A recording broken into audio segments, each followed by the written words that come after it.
शिव की आराधना किसको कहते हैं? कोई कहता है कि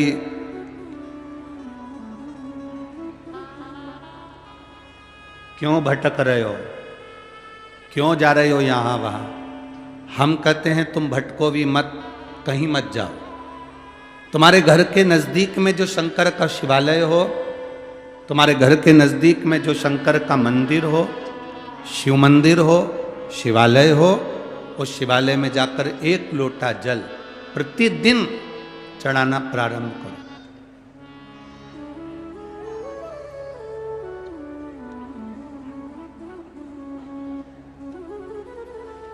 जो प्रतिदिन भगवान शंकर के मंदिर में एक लोटा जल समर्पित करता है, उसका हाथ महादेव पकड़ लेता है, फिर ऐसे ही नहीं छोड़ता, उसको मंजिल तक पहुंचाकर छोड़ता है।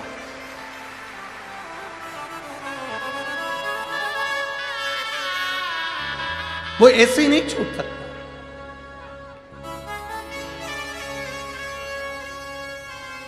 आपने अगर उस पर भरोसा करा है, हां थोड़ा कष्ट हो सकता है, थोड़ी तकलीफें आ सकती है, थोड़ा दुख आ सकता है, जिंदगी में थोड़े थोड़े तकलीफें हर मनुष्य के जीवन में आती है। कोई संत, कोई साधु, कोई गुरु, कोई ब्राह्मण, कोई बहुत बहुत बड़ा महाराज भी अगर तुमको कह दे कि उसकी जिंदगी में दुख नहीं है, तो समझ लेना कि झूठ बोल रहा।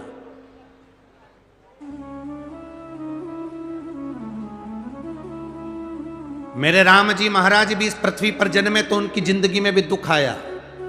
मेरे भगवान कृष्ण भी इस पृथ्वी पर जन्मे तो उनकी जिंदगी में भी दुख आया। माता जानकी भी इस पृथ्वी पर प्रगटी तो उनकी जिंदगी में भी दुख आया।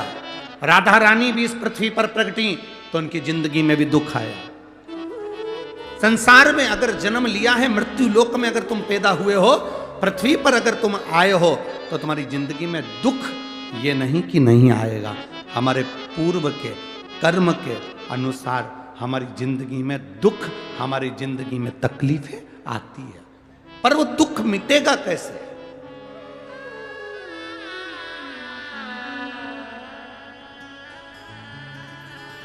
राम जी का दुख कैसे मिटा था? राम पथ गमन में जहां जहां चलकर देखो, चलो आपके पास में है पंचवटी, आपके पास में नासिक लगा हुआ है, पंचवटी लगी हुई। ये कथा 19 तारीख को पूर्ण हो जाएगी। 21 तारीख को नासिक में माता गोदावरी के तट पर पंचवटी में 5 दिवसीय कार्तिक महीने में कथा लोगों को श्रवण करने के लिए भक्तों को मिल जाएगी। आपके नजदीक में लगी है पंचवटी, चलो जाओ। जितने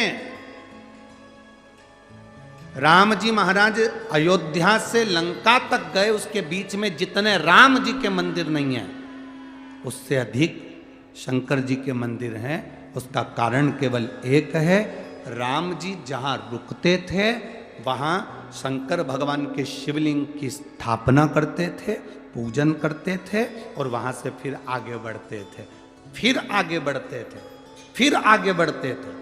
बिना शंकर की आराधना के, बिना शंकर भगवान को एक लोटा जल चढ़ाए बिना मेरे राम जी महाराज आगे बढ़ते ही नहीं थे। भगवान कृष्ण के जीवन का चरित्र उठाकर देखो। मेरे ठाकुर जी का नियम था, एक लोटा जल चढ़ाए बिना कृष्ण आगे बढ़ते नहीं थे। श्री दशरथ जी महाराज के जीवन चरित्र को उठाकर देखिए। सूर्य नारायण भगवान को जल और शंकर भगवान को जल चढ़ाए बिना दशरथ जी महाराज आगे बढ़ते नहीं थे। श्री जनक जी महाराज के चरित्र को उठाकर देखिए। एक लोटा जल चढ़ाए बिना जनक जी महाराज अपनी सभा में नहीं जाते थे।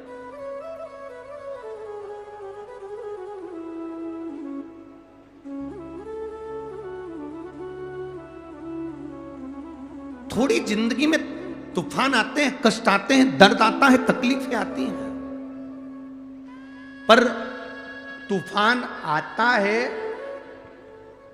तो पता चलता है ना कि मजबूती कितनी है। अभी पता चला, चला कि नहीं चला? अरे बोलो तो जम के।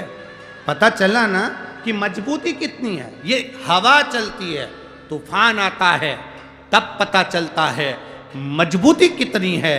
उसी तरह दूसरे धर्म के लोग तुम्हें डिगाने के लिए आगे बढ़ते हैं, पर तुम्हारे भीतर का सनातन धर्म दिखा देता है कि मजबूती कितनी।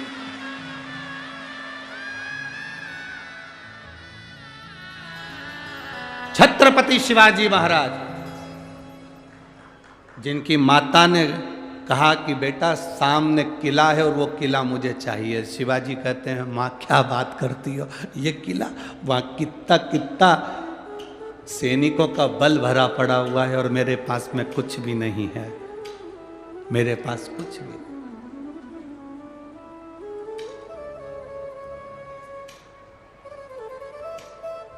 जीजाबाई के शब्द जब श्रवण किए, छत्रपति शिवाजी महाराज को छत्रपति का संबोधन स्वयं उनकी माता ने दिया है, स्वयं उनकी माता ने।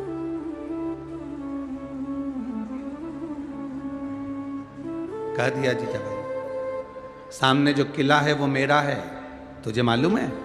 हाँ मां, मैंने सुना है, ये किला अपना है, फिर कब्जा दूसरे का है।